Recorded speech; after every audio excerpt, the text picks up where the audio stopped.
আজকে এমন একটা দিন যাইতেছে, আমার ছেলে একটু যে ঘুরবে, সবার সাথে একটু আনন্দ করবে তাও পারতেছে না। খুবই খারাপ লাগতেছে ছেলেটার জন্য। সবাই আমার ছেলের জন্য দোয়া করবেন। আসসালামু আলাইকুম, সবাই কেমন আছেন? তো আশা করি যে যেখান থেকে আমার ভিডিওটি দেখছেন ভালো আছেন, সুস্থ আছেন, সহি সালামতে আছেন। তো আমি বাড়িতে আসছি পরশু দিন রাত্রে রাত্রে আসছি। আজকে 2 দিন হয়ে গেছে। তো আসার পরে আমার মানে যেদিন আসছি কালকেও আমি রান্না করছিলাম। আসলে রান্না বান্নাটা আমি করা লাগে, কারণ আমার শাশুড়ি মানে আমি আসার পর আর রান্না করে না, উনি অসুস্থ। আর আমার ননদ আছে, ওর একটা ছেলে আছে, ও কান্নাকাটি করে, খুবই কান্নাকাটি করে। এর জন্য মানে ও কোনো কাজ করতে পারে না। তো সব দিকে সামলাই আবার আজকে আমার ছেলেকে মুসলমানি করানো হয়েছে। তো এর জন্য মানে সব দিকে দৌড়াদৌড়ি করতেছি আমি। আর আপনাদের ভাইয়া অন্য একটা কাজে উনি মানে মাছ দিয়ে গেছিলো, আমাদের নোয়াখালী মাছ দিয়ে। তো ওখানে ওর একটা কাজ ছিল, আমার শ্বশুরের সাথে গেছিলো। তো ওখান থেকে মানে ও আসতে আসতে ফায়ে দুপুর হয়ে গেছে। তো এদিকে আমি এর জন্য মানে একবার ছেলেকে নিয়ে আবার ছেলের কাছে আবার রান্নাবান্না মানে সব থেকে আমি পেরে উঠতেছি না। তো এর জন্য মানে রান্নাবান্নার ভিডিওটা আপনাদের সাথে শেয়ার করতে পারিনি। মানে জানে তো ছেলে এরকম হলে সবার মানে কেমন চাপ পড়ে আর সবার কাছে কেমন লাগে সেটা তো আপনারা জানেন। তো আমি ভাত খাইতেছি প্রায় মানে 4টার দিকে, কারণ সবার খাওয়া দাওয়া হয়ে গেছে, শুধু আমি খাই নাই।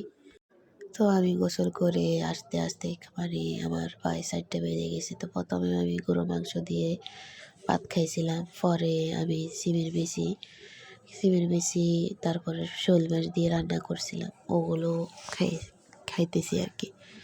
তো খাওয়ার পরে আপনাদের বাইয়ে ওই যে আমাদের একটু মানে জায়গা নিয়ে কথা হইতেছে যে আমরা একটু জায়গা নিব আর কি।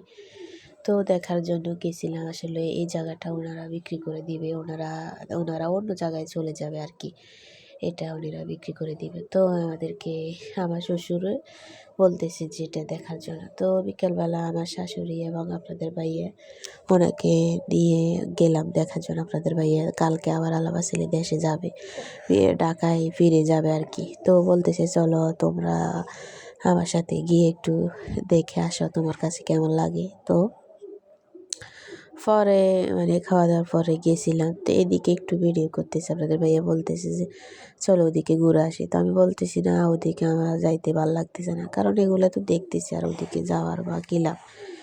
তো পরে আসার পরে দেখতেছি যে রাস্তায় হ্যাঁ মানে রাজহাঁসগুলো দেখা যাইতেছে, তো খুব ভালো লাগতেছে, এর জন্য ভিডিও করে নিলাম। আর এখানে আমার শাশুড়ি সিম গাছ লাগাইছিল, এগুলাকে আমরা লাব্বাসই বলি, অনেকে এগুলাকে বলে বরবটি বলে, মানে আমাদের নোয়াখালীতে আমরা লাব্বাসই বলি, বরবটি বলি, দোনোটাই বলি। তো এখানে আমার মানে শাশুড়ি দেখে না, এখানে একটা কোমড়া বের হয়েছে। কোমড়াটা আসলে মানে একটু বড় হয়েছে, কিন্তু রাস্তার পাশে, তো এর জন্য আপনাদের ভাইয়া বলতেছে যে কোমড়াটাতে ঘুরে রাখতে হবে, না হলে তো এটা মানে চলে যে কোনো সময় নিয়ে যাবে। আর টমেটো গাছগুলো দেখেন, মাশাআল্লাহ অনেক টমেটো আসছে, খুবই ভালো লাগতেছিল যে টমেটোগুলো অনেক সুন্দর। মানে আসলে এরকম ফ্রেশ টমেটো, এরকম ফ্রেশ কোমড়া, তারপরে সিম, এগুলো আসলে দেখলে মনটা এমনিতেই ভালো হয়ে যায়। আমরা তো ফরমালিনযুক্ত খেতে খেতেই আমাদের জীবন শেষ। তো এখানে দুপুরবেলায় আমাদের আবার মাছগুলো ধরছিল। তো ধরার পর আমার শাশুড়ি বলতেছে মাছগুলো এখন রেখে দাও, এখন তো সময় নাই, তুমি পরে এগুলো কেটে নিও বিকালবেলা।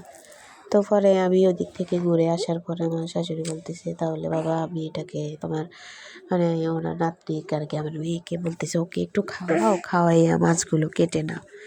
তো পরে আমি মাছগুলো কাটতে গেছিলাম, আর মাছগুলো কেটে দিলাম আর কি। তো কেটে নেওয়ার পরে বলতেছে যে এগুলো তো ভাজি মানে সন্ধ্যাবেলা ভাজি করবো আর কি সবার জন্য, সবাই এক পিস খাবে।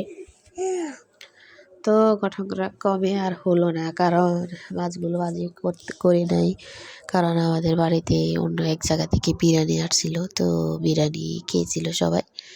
আর এখানে আমার মেয়ে আমার ওই যে ননদের ছেলেকে এখানে উঠেই রাখে আর কি। তো পরে তো আপনাদের ভাই ওকে উঠিয়ে দিছে, আর ও তো উঠে আর নামতে চাইতেছে না, মানে ওর কাছে খুবই ভালো লাগতেছে। তো তো ও দোলনা খাইতেছে আর আপনার ভাইয়া ধরলেই ও মানে নাড়া দিতেছে যে ওকে ধরে কেন। তো আমি বসে বসে এগুলো দেখতেছি আর হাসতেছি, বলতেছি কালকে আমি ওরা যখন উঠাইছি ও তো মানে দেখতেছে না। তো এখানে ছাগল আমার শ্বশুরের ৩টা ছাগল, একটা মা আর ২টা বাচ্চা।